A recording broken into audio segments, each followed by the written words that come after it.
लोगों को जागरूक कर रहे हैं। मीडिया इन लोगों ने खरीद लिया, लेकिन सोशल मीडिया हम लोगों की है। और हम जो ये प्रोटेस्ट चल रहा है उससे रिलेटेड कोई सवाल ही नहीं पूछ रहे। सवाल कर वो कभी पूछते हैं कि कश्मीर के बारे में, कभी पूछने लगते हैं, कभी ऐसे सवाल करने लग रहे हैं। हालात हैं, बेरोजगारी इतनी है, स्टूडेंट आत्महत्या कर रहे हैं, उसको वो कभी नहीं दिखाएंगे। या तो वो हिंदू मुस्लिम दिखाएंगे या पाकिस्तान की बातें करेंगे। पाकिस्तान मानसिक रूप से अपंग हैं ऐसे लोग। जो बलात्कार और हत्या का दोषी हो, वो उसका शिष्टाचार क्या अच्छा होगा।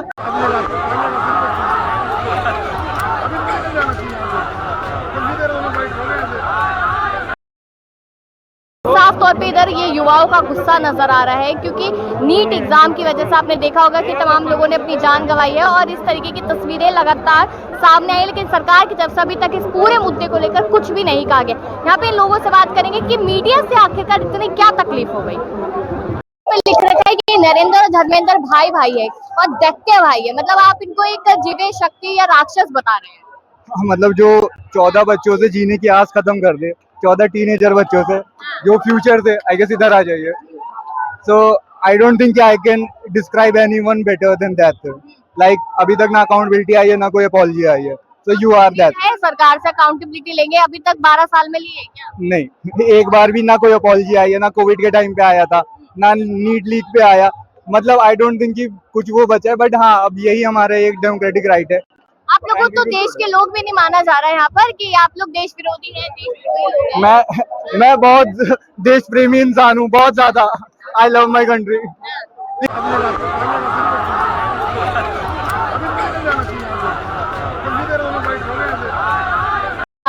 मोदी मीडिया गो बैक के नारे लगते हुए नजर आए थे। मीडिया इतना टारगेट क्यों की जाती है? देखिए, वो मीडिया इसलिए टारगेट किया जाता है कि अगर हम अपनी कोई बात रखते हैं तो उस बात को वो दिखाते नहीं हैं। अगर कोई आपने एक शब्द गलती से आपके मुंह से कुछ ऐसा निकल गया, उसको वो हाईलाइट करते हैं, ब्रेकिंग न्यूज बना के दिखाते हैं। लेकिन जो सच्चाई है, जो देश की जनता तक पहुंचाना चाहते हैं, उसको नहीं दिखाते। इसलिए उस पर दुख होता है हमें कि मतलब जो देश के पाकिस्तान में क्या चल रहा है, पाकिस्तान में टमाटर के भाव क्या हैं, उस पर वो बात करेंगे।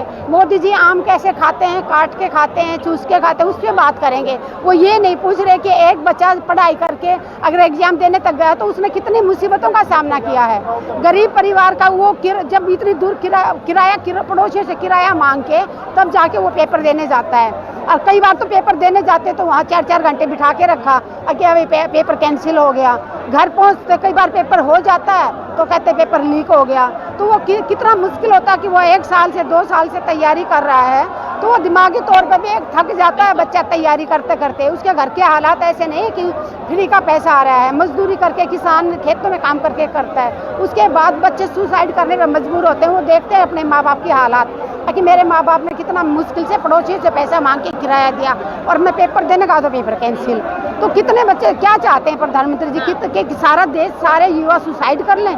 मैं वही पूछ रही हूँ कि क्या प्रधानमंत्री नरेंद्र मोदी को नहीं दिखता है कि कितने बच्चे अपने करियर शुरू होने से पहले सुसाइड करने पे मजबूर हो गए हैं? उनको अकाउंटेबिलिटी क्यों नहीं ले पाते? वो नहीं ले रहे उनको, वो शायद किसी पाबंदी में है।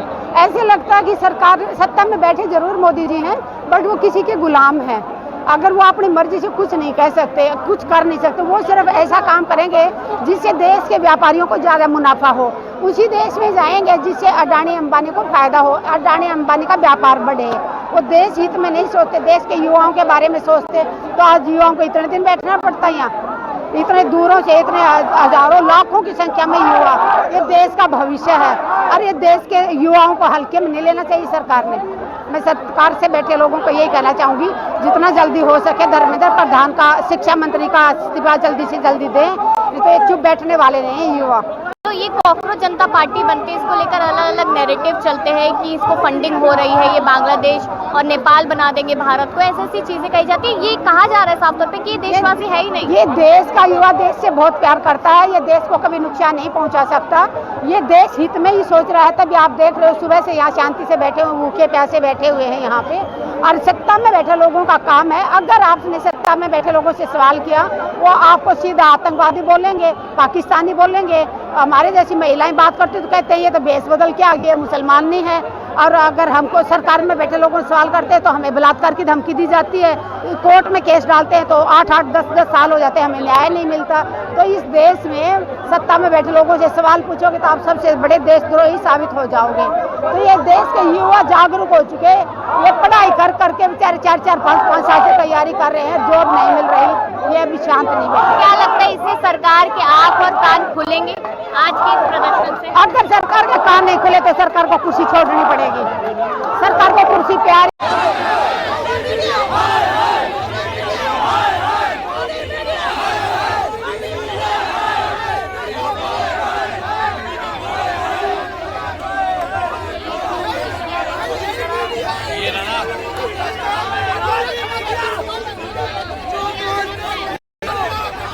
अभिषेक। अभिषेक जी, इधर गोदी मीडिया को लेकर लगातार नारे लग रहे हैं, उसको भगाने की बात हो रही है, क्या दिक्कत है गोदी मीडिया? अरे वो जो ये प्रोटेस्ट चल रहा है उससे रिलेटेड कोई सवाल ही नहीं पूछ रहे। क्या सवाल है?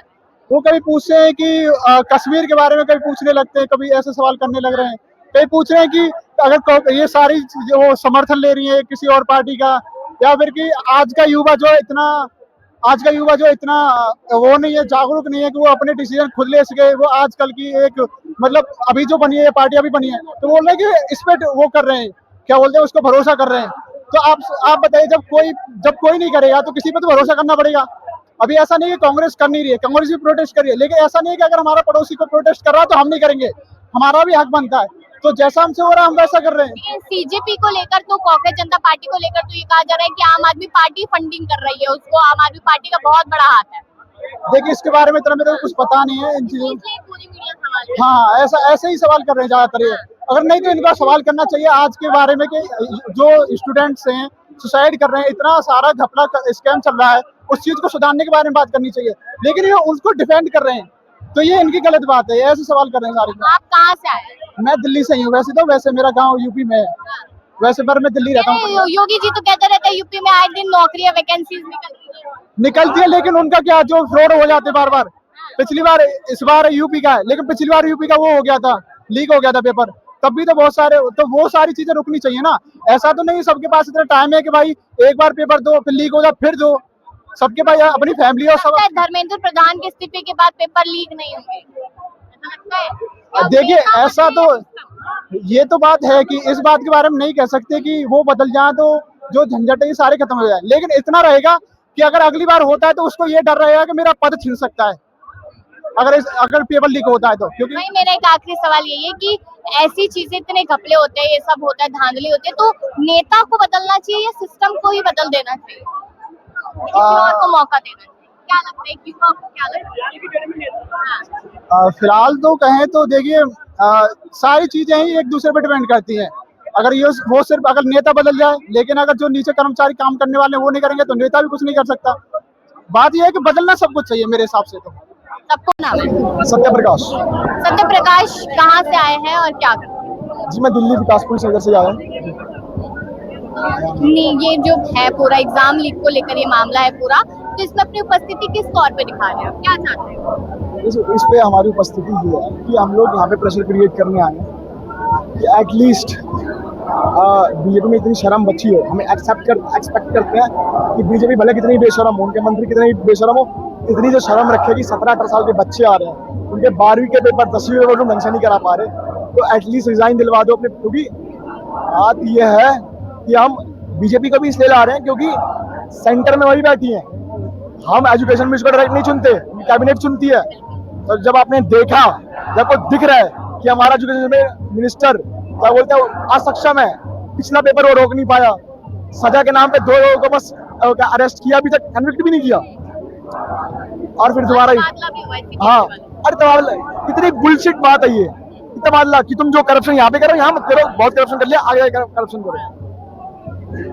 तो वही है, जब उनको दिख रहा है कि उनका जो एजुकेशन मिनिस्टर है इतना क्या बोलते हैं असक्षम है, तो उसे क्यों नहीं हटाते हो? इतना क्या प्रेम है धर्मेंद्र जी से? जी, आपको क्या लगता है कि अगर धर्मेंद्र प्रधान को हटा दिया जाएगा तो उस पद पे जब कोई और आएगा तो क्या वो ऐसी धांधली नहीं करेगा? क्या डर रहेगा? सबसे पहली बात तो अगर आप बीजेपी को इतना नालायक समझते हैं कि उनके पास सारे बेकारी लीडर हैं, तो फिर तो सही है, आप सोच सकते हो। लेकिन अगर दोबारा होता भी है, ये चीज दोबारा होती है, मेन हमारा रिजिग्नेशन का रीजन ये है कि मैं एज अ स्टूडेंट इस सिस्टम पे कैसे भरोसा करूंगा जब मुझे दिखेगा कि जो गलती कर रहा है वो अकाउंटेबिलिटी नहीं ले रहा। लोगों को जागरूक कर रहे हैं, मीडिया इन लोगों ने खरीद लिया, लेकिन सोशल मीडिया हम लोगों की है और हम मानसिक रूप से अपंग हैं ऐसे लोग जो बलात्कार और हत्या का दोषी हो, वो उसका शिष्टाचार क्या अच्छा होगा। उनको पीआर बटोरना अपना। तो आप लोगों को इतनी ज्यादा दिक्कत क्यों है मेलोडी देने से? आप लोग भी जाके दे दीजिए। मेलोडी देने से दिक्कत ये है कि जब आपके देश में भुखमरी हो इतनी ज्यादा क्या बोलते हैं टेंस सिचुएशन हो, बच्चों के पेपर लीक नहीं हो रहे, आपसे एक बार वो प्रेस कॉन्फ्रेंस नहीं की जाती और आप अपने पीआर का ख्याल रख रहे हैं कि मेरे और मीम बने, इसलिए तो मोदी जी ने मेलोडी दिया कि मीम में और बने। देखिए वैसे तो भाजपा पार्टी में ऐसे तमाम नेता है जो रियल मंत्री नहीं रील मंत्री है, मोदी जी कैसे लगते हैं? जी बिल्कुल, जैसा आपने बोला रील मंत्री। आप खुद बताइए, जिस नेता को, जिस प्रधानमंत्री को ये ज्यादा ख्याल हो कि मैं मीम में, मैं सोशल मीडिया में कैसा दिखता हूँ, उसका ज्यादा ख्याल हो और उसके देश में लोग मर रहे हैं उस पर ख्याल ना हो, इसको आप क्या बोलो, मुझे फर्क ही नहीं पड़ता, यही ना। उधर से पार्टी के नेता इल्जाम लगाते हैं ना कि जब से प्रधानमंत्री नरेंद्र मोदी आए तो वो देश के लिए बोल पा रहे, वरना उससे पहले तो मनमोहन सिंह थे, वो बोल ही नहीं पाते थे। आपको पता है मनमोहन सिंह ने अपनी लाइफ में 112 प्रेस कॉन्फ्रेंस की थी। तो पता है। तो ये कैसे कह सकते हैं कि वो नहीं बोल पा रहे हो, आप बोल पा रहे हो? उनका टोन अलग था, वो धीरे बोलते थे लेकिन वो बोलते थे, वो जिम्मेवारी लेते थे, उनकी फटती नहीं थी कैमरे के सामने आने में।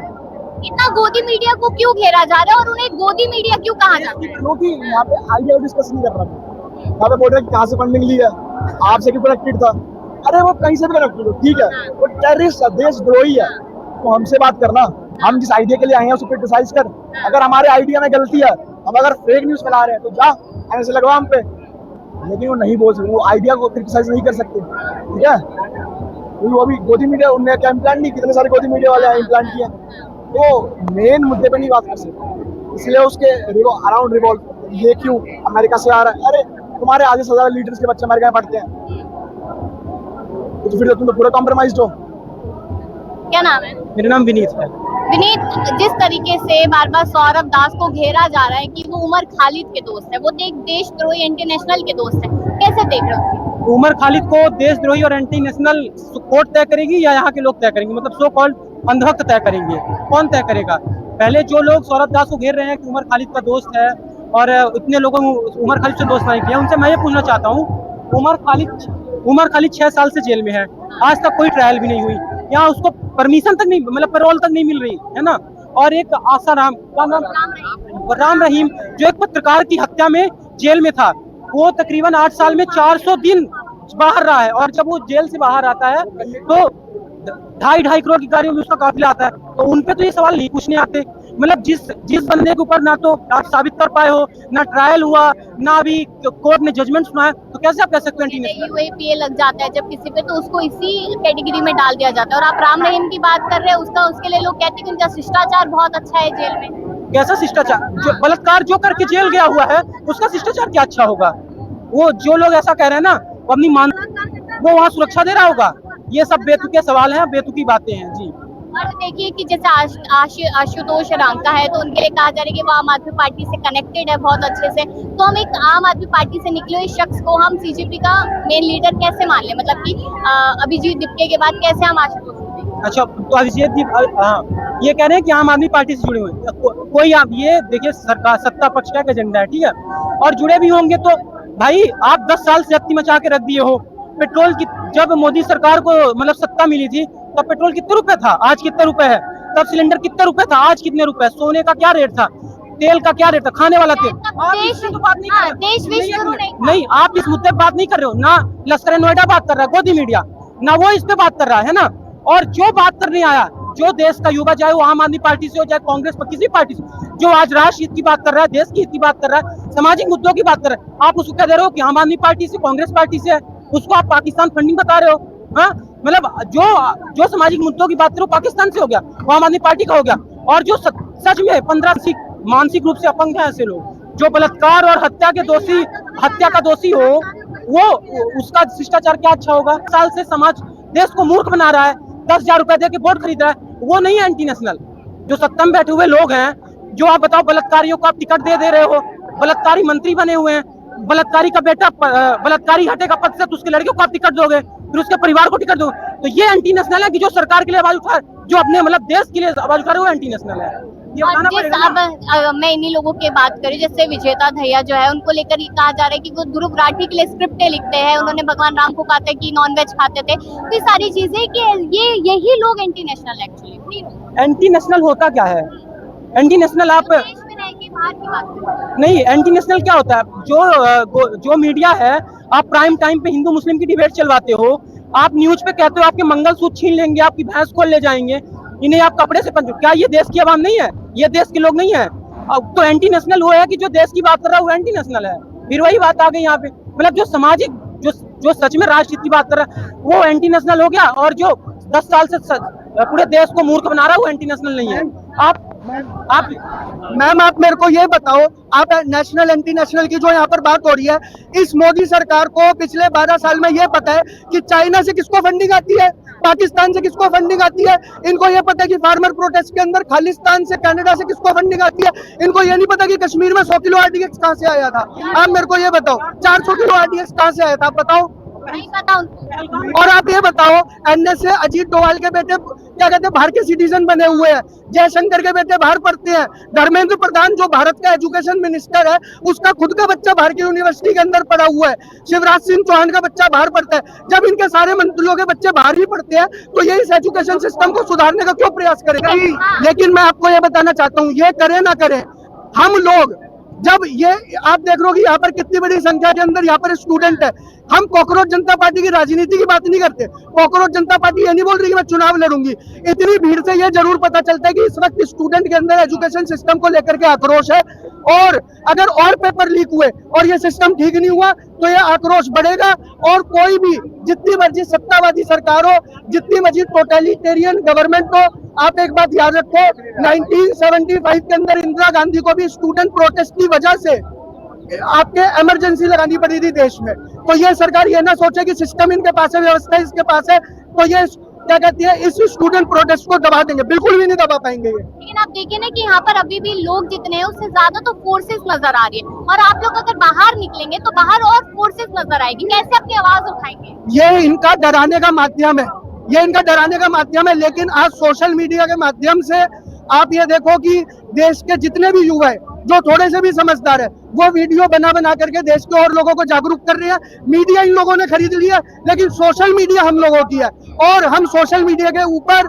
सच को सर्कुलेट कर सकते हैं, चाहिए जितना मर्जी झूठ फैला ले, और आप जैसे ईमानदार पत्रकार भी हमारे साथ है।